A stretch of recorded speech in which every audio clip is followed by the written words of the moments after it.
Yo, ako si Yasdi, isang artist at content creator. Ang series na ito, ang Anipil, ay layuning mag-recommend ng mga manga, anime at pelikula na makakatulong sa pagbuo ng iyong sarili, lalo na para sa mga kalalakihan. Sa series na ito, hihimayin natin ang bawat antas ng hierarchy of pursuits gamit ang mga kwentong sumasailalim sa bawat stage. Mayroon itong 8 stages. Simula sa ibaba na happiness, sinundan ng popularity, prestige, money, excellence, impact, at sa uli, ang truth.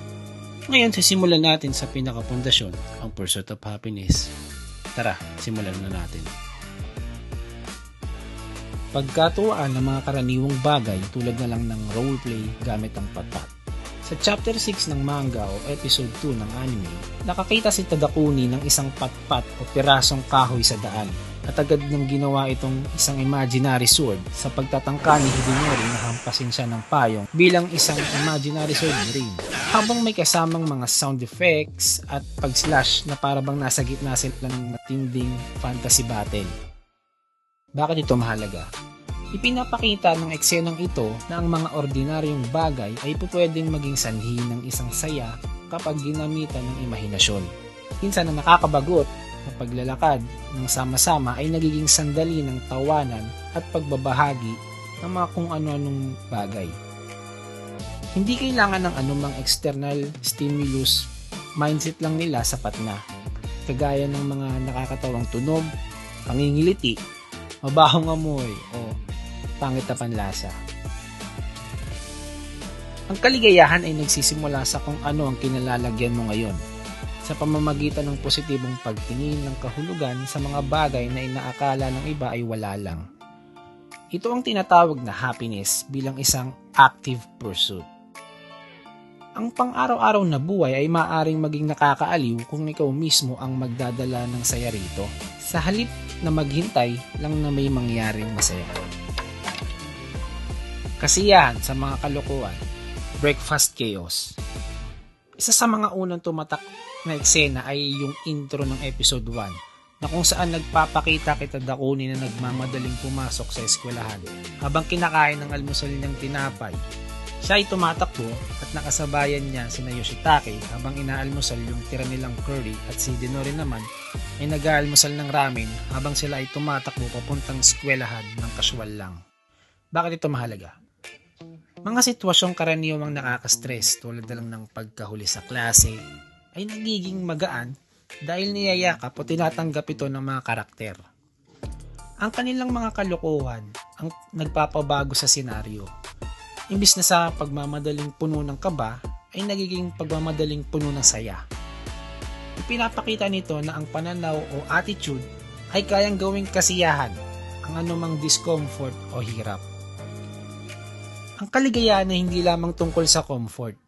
Minsan, ito ay tungkol sa kung papaano ka tumutugon sa mga aberya na kinakaharap mo sa buhay.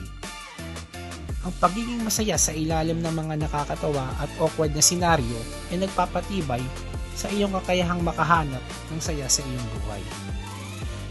Mga trip na kasamang iba bilang kasiyahan. Ping-pong na may kakaibang rules. Sa chapter 30 ng manga at episode 3 ng anime, nag-imbento ang grupo ng laro ng ping-pong kung saan matitira mo lamang ang bola kung masasagot mo ng tama ang isang random na trivia question. Bakit ito mahalaga? Walang anumang premyo, walang kompetisyon, random na katuwaan lang. Nagkukumpit sila hindi dahil sa premyo, kundi dahil sa walang saysay na challenge na sila mismo ang nag-imbento. Ang kaligayahan ay hindi nangangailangan ng istruktura o malalim na layunin. Kung pwede kang sumaya mula sa simpleng pagbabahagi ng isang sandali o pagbuo ng koneksyon kasama ang iba. Ipinapakita nito ang saya ay isang bagay na binubuo mo kasama ang ibang tao, hindi isang bagay na dumarating lamang sa perpektong sitwasyon. Mga pang-araw-araw na usapan at mababaw na pagtatalo. Skirt debate. Sa episode 1, nagtatalo ang magkakaibigan tungkol sa kung paano magsuot ng palda. Lumaan sa mga nakakatawang ritual at nakumbinsi pa si Tadakuni na isukat ito na nagresulta sa isang awkward at nakakatawang sitwasyon. Bakit ito mahalaga? Ang pagtatalong ito ay walang seryosong dahilan o stakes, pero naging isang sandali ito na hindi nila malilimutan. Lumalabas ang katatawanan ng natural mula sa samahan ng grupo at sa pagiging game nila sa pagpapaka-weird ng magkakasama.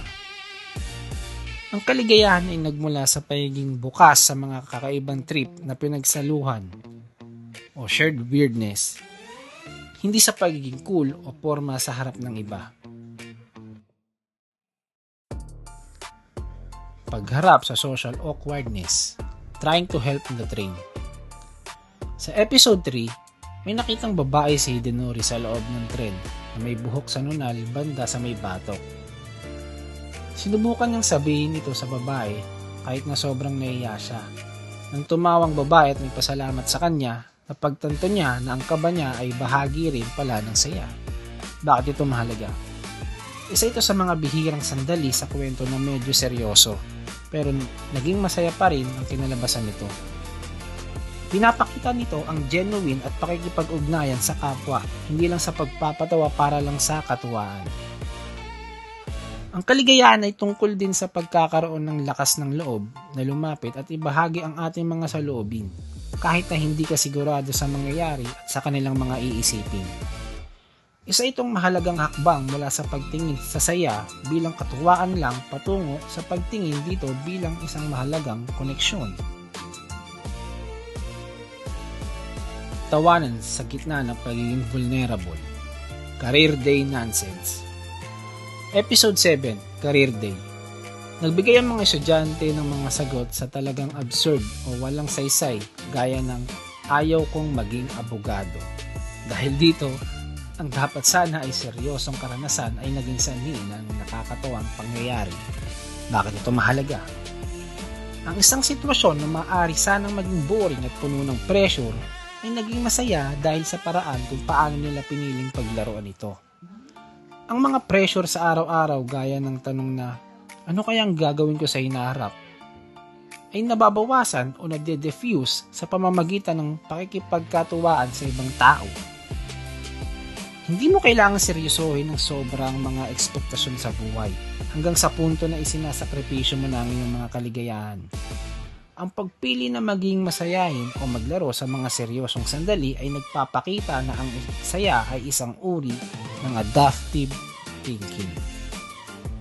Kahulugan sa pinagsaluhang alaala. Graduation reflection. Ang eksenang ito ay mula sa episode 12 na kung saan nagbibigay ito ng malalim na kahulugan. Sama-samang nagmumuni-muni ang tatlo tungkol sa kanilang pinagsamahan, lalo na yung ang The Trouble with Sins.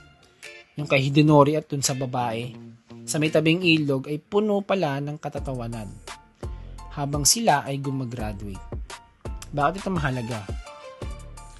Ipinapakita dito kung paano ang mga ordinaryong sandaling pinagsaluhan ay nagiging pangmatagalang kaligayahan kapag binabalik-balikan. Ang saya ay nagiging isang mahalagang alaala at kahulugan, hindi lamang basta tawanan. Ang kaligayahan na hindi lamang nararanasan sa kasalukuyang sandali. Ito ay naiipon sa paglipas ng panahon bilang bahagi ng iyong mga karanasan sa buhay. Kung nagustuhan mo yung mga ganitong content, like this video and follow me dito sa TikTok. At kung gusto mo naman mapanood ang full version ng content nito, ay bumisita at mag-subscribe sa YouTube channel ko. Dito masinsin kong hinimay-himay ang bawat senaryo. Susunod na tatalakayin natin ang mga next stages ng hierarchy of pursuits. Maraming salamat sa inyong panonood. Hanggang sa susunod na kabanata, B. Rascal.